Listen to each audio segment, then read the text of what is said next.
श्री विष्णु पुराण प्रथम अंश 19वां अध्याय।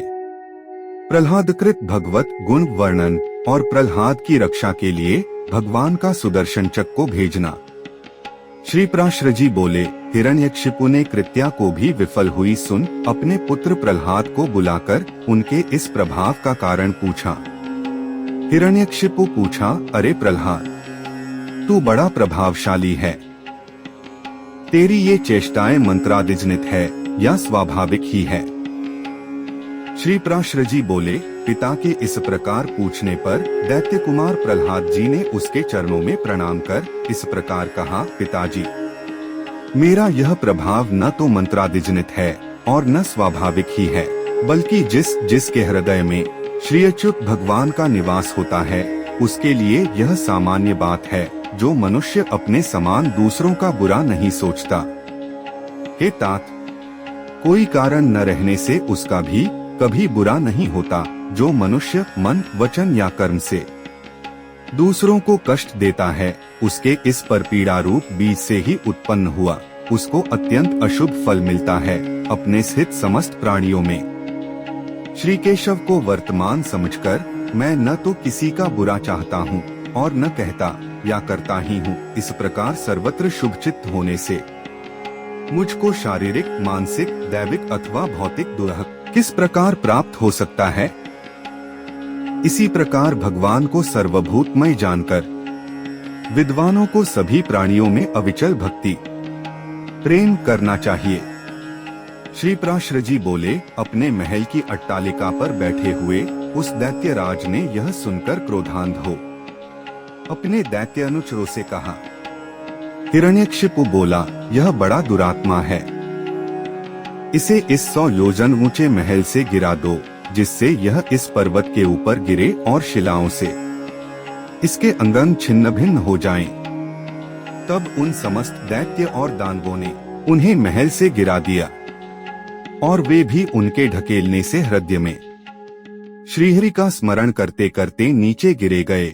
जगतकर्ता भगवान केशव के परम भक्त प्रह्लाद जी के गिरते समय उन्हें जगतदात्री पृथ्वी ने निकट जाकर अपनी गोद में ले लिया। तब बिना किसी हड्डी पसली के टूटे उन्हें स्वस्थ देख दैत्यराज हिरण्यकशिपु ने परम मायावी शंबरासुर से कहा। हिरण्यकशिपु बोला, यह दुर्बुद्धि बालक कोई ऐसी माया जानता है जिससे वह हमसे नहीं मारा जा सकता, इसलिए आप माया से ही इसे मार डालिए। शंबरासुर बोला, हे दैत्येंद्र, इस बालक को मैं अभी मारे डालता हूँ। तुम मेरी माया का बल देखो देखो, मैं तुम्हें सैकड़ों हजारों करोड़ों मायाएं दिखलाता हूँ। श्री पराशर जी बोले, तब उस दुर्बुद्धि शंबरासुर ने समदर्शी प्रह्लाद के लिए उनके नाश की इच्छा से बहुत सी मायाएं रची, किंतु हे मैत्रेय, शंबरासुर के प्रति भी सर्वथा द्वेषहीन रहकर प्रह्लाद जी सावधान चित्त से श्रीमधुसूदन भगवान का स्मरण करते रहे। उस समय भगवान की आज्ञा से उनकी रक्षा के लिए वहां ज्वालामालाओं से युक्त सुदर्शन चक्र आ गया। उस शीघ्रगामी सुदर्शन चक्र ने उस बालक की रक्षा करते हुए शंबरासुर की सहस्त्रों मायाओं को एक एक करके नष्ट कर दिया। तब दैत्यराज ने सबको सुखा डालने वाले वायु से कहा कि मेरी आज्ञा से तुम शीघ्र ही इस दुरात्मा को नष्ट कर दो। उस अति तीव्र शीतल और रुक्ष वायु ने, जो अति असहनीय था, जो आज्ञा कह उनके शरीर को सुखाने के लिए उसमें प्रवेश किया। अपने शरीर में वायु का आवेश हुआ। ज्ञान दैत्य कुमार प्रह्लाद ने भगवान धरणीधर को हृदय में धारण किया। उनके हृदय में स्थित हुए श्री जनार्दन ने क्रुद्ध होकर उस भीषण वायु को पी लिया, इससे वह क्षीण हो गया। इस प्रकार पवन और संपूर्ण मायाओं के क्षीण हो जाने पर महामती प्रह्लाद जी अपने गुरु के घर चले गए। तदंतर गुरुजी उन्हें नित्य प्रति शुक्राचार्य जी की बनाई हुई राज्यफल प्रदायिनी राजनीति का अध्ययन कराने लगे। जब गुरुजी ने उन्हें नीति शास्त्र में निपुण और विनय संपन्न देखा तो उनके पिता से कहा, अब यह सुशिक्षित हो गया है। आचार्य बोले, हे दैत्यराज, अब हमने तुम्हारे पुत्र को नीति शास्त्र में पूर्णतया निपुण कर दिया है। भृगुनंदन शुक्राचार्य जी ने जो कुछ कहा है उसे प्रहलाद तत्वत जानता ही। हिरण्यकशिपु बोला, प्रहलाद, राजा को मित्रों से कैसा बर्ताव करना चाहिए और शत्रुओं से कैसा, ततः त्रिलोकी में जो मध्यस्थ हों उनसे किस प्रकार आचरण करे, मंत्रियों, अमात्यों, बाह्य और अंतपुर के सेवकों, गुप्तचरों, पुरवासियों, शंकितों तथा अन्यान्य जनों के प्रति किस प्रकार व्यवहार करना चाहिए। हे प्रहलाद, यह ठीक ठीक बता कि करने और न करने योग्य कार्यों का विधान किस प्रकार करे, दुर्ग और आद्विक जंगली मनुष्य आदि को किस प्रकार वशीभूत करे और गुप्त शत्रुरूप कटी को कैसे निकाले, यह सब तथा और भी जो कुछ तूने पढ़ा हो वह सब मुझे सुना। मैं तेरे मन के भावों को जानने के लिए बहुत उत्सुक हूँ। श्री पराशर जी बोले, तब विनयभूषण प्रहलाद जी ने पिता के चरणों में प्रणाम कर दैत्यराज हिरण्यकशिपु से हाथ जोड़कर कहा। प्रहलाद जी बोले, पिताजी, इसमें संदेह नहीं, गुरुजी ने तो मुझे इन सभी विषयों की शिक्षा दी है और मैं उन्हें समझ भी गया, परंतु मेरा विचार है कि वे नीतियां अच्छी नहीं है। साम, दान तथा दंड और भेद, ये सब उपाय मित्रादि के साधने के लिए बतलाए गए हैं, किंतु पिताजी आप क्रोध न करें, मुझे तो कोई शत्रु मित्र आदि दिखाई ही नहीं देते, और हे महाबाहो, जब कोई साध्य ही नहीं है तो इन साधनों से लेना ही क्या है।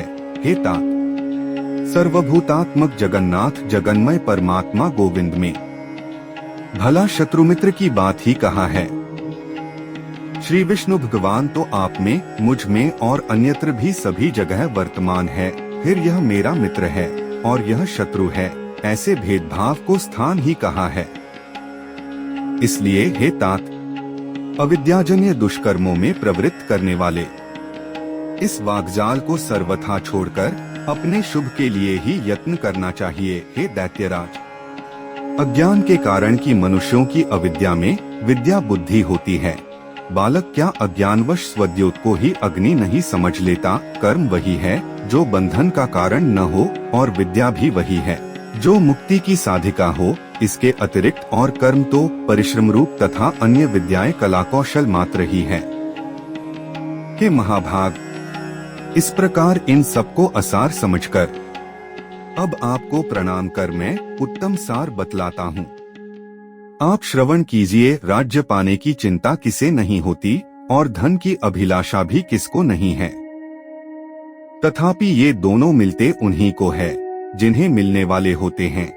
हे महाभाग, महत्व प्राप्ति के लिए सभी यत्न करते हैं, तथापि वैभव का कारण तो मनुष्य का भाग्य ही है, उद्यम नहीं। हे प्रभु, जड़ अविवेकी, निर्बल और अनितिज्ञों को भी भाग्यवश नाना प्रकार के भोग और राज्यादि प्राप्त होते हैं। इसलिए जिसे महान वैभव की इच्छा हो उसे केवल पुण्य संचय का ही यत्न करना चाहिए, और जिसे मोक्ष की इच्छा हो उसे भी समत्व लाभ का ही प्रयत्न करना चाहिए। देव, मनुष्य, पशु, पक्षी, वृक्ष और सरीसृप, ये सब भगवान विष्णु से भिन्न से स्थित हुए भी वास्तव में श्री अनंत के ही रूप है। इस बात को जानने वाला पुरुष संपूर्ण चराचर जगत को आत्मवत देखे, क्योंकि यह सब विश्वरूपधारी भगवान विष्णु ही है। ऐसा जान लेने पर वे अनादि परमेश्वर भगवान अच्युत प्रसन्न होते हैं, और उनके प्रसन्न होने पर सभी क्लेश क्षीण हो जाते हैं। श्री पराशर जी बोले, यह सुनकर हिरण्यकशिपु ने क्रोध पूर्वक अपने राज सिंहासन से उठकर पुत्र प्रहलाद के वक्ष स्थल में लात मारी और क्रोध तथा अमर्ष से जलते हुए मानो संपूर्ण संसार को मार डालेगा, इस प्रकार हाथ मलता हुआ बोला। हिरण्यकशिपु ने कहा, हे विप्रचित्ते, हे राहो, हे बल, तुम लोग इसे भली प्रकार नागपाश से बांधकर महासागर में डाल दो, देरी मत करो, नहीं तो संपूर्ण लोक और दैत्य दानव आदि भी इस मूढ़ दुरात्मा के मृत्यु का ही अनुगमन करेंगे। अर्थात इसकी तरह भी विष्णु भक्त हो जाएंगे। हमने इसे बहुतेरा रोका, तथापि यह दुष्ट शत्रु की ही स्तुति किए जाता है। ठीक है, दुष्टों को तो मार देना ही लाभदायक होता है। श्री पराशर जी बोले, तब उन दैत्यों ने अपने स्वामी की आज्ञा को शिरोधार्य कर तुरंत ही उन्हें नागपाश से बांधकर समुद्र में डाल दिया। उस समय प्रहलाद जी के हिलने डुलने से संपूर्ण महासागर में हलचल मच गई और अत्यंत क्षोभ के कारण उसमें सब ओर ऊंची ऊंची लहरें उठने लगी। हे महामते, उस महान जलपूर से संपूर्ण पृथ्वी को डूबती देख हिरण्यकशिपु ने दैत्यों से इस प्रकार कहा।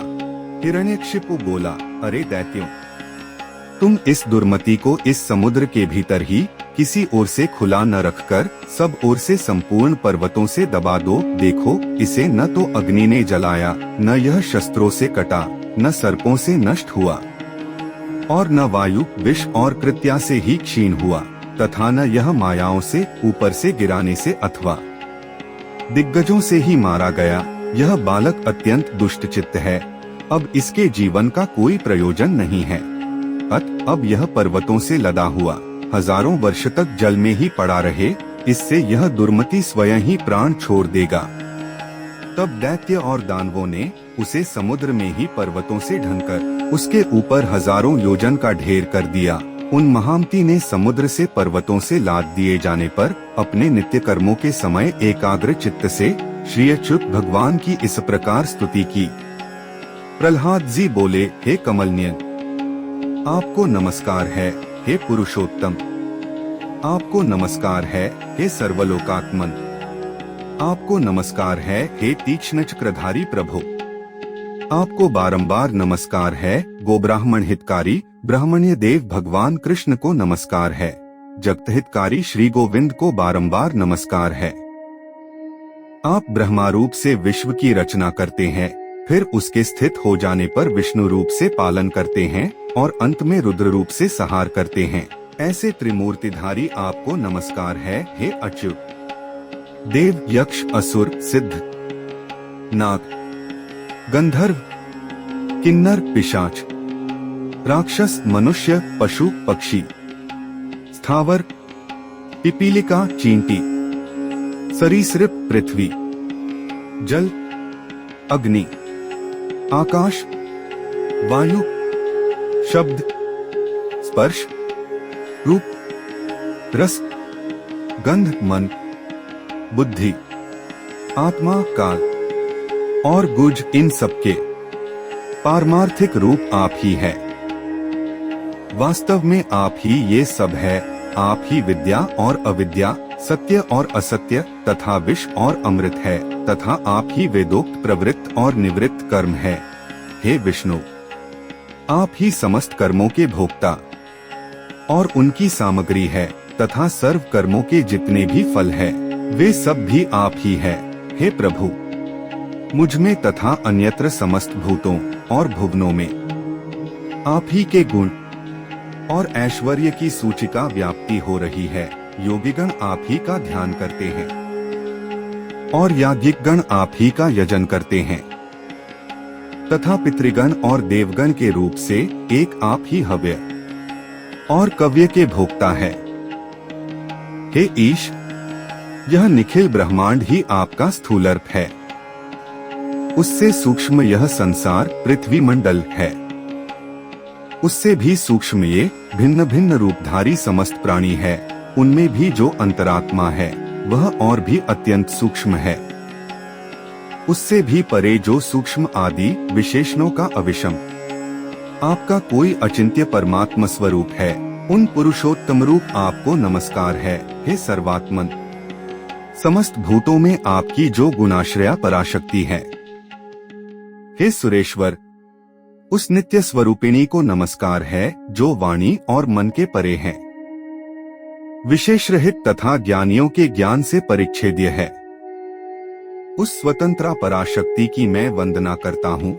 हम उन भगवान वासुदेव को सदा नमस्कार है, जिनसे अतिरिक्त और कोई वस्तु नहीं है, तथा जो स्वयं सबसे अतिरिक्त असंग है, जिनका कोई भी नाम अथवा रूप नहीं है, और जो अपनी सत्ता मात्र से ही उपलब्ध होते हैं, उन महात्मा को नमस्कार है। नमस्कार है। नमस्कार है जिनके परस्वरूप को न जानते हुए ही देवतागण उनके अवतार शरीर को समयक अर्चन करते हैं। उन महात्मा को नमस्कार है जो ईश्वर सबके अंतःकरणों में स्थित होकर उनके शुभाशुभ कर्मों को देखते हैं। उन सर्वसाक्षी विश्वरूप परमेश्वर को मैं नमस्कार करता हूँ, जिनसे यह जगत सर्वथा अभिन्न है। उन श्री विष्णु भगवान को नमस्कार है। वे जगत के आदि कारण और योगियों के ध्येय अव्यय हरि मुझ पर प्रसन्न हो, जिनमें यह संपूर्ण विश्व ओतप्रोत है। वे अक्षर अव्यय और सबके आधारभूत हरि मुझ पर प्रसन्न हो। ओम जिनमें सब कुछ स्थित है, जिनसे सब उत्पन्न हुआ है और जो स्वयं सब कुछ तथा सबके आधार है।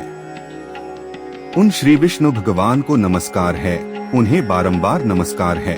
भगवान अनंत सर्वगामी है, अत वे ही मेरे रूप से स्थित है, इसलिए यह संपूर्ण जगत मुझ ही से हुआ है। मैं ही यह सब कुछ हूँ और मुझ सनातन में ही यह सब स्थित है।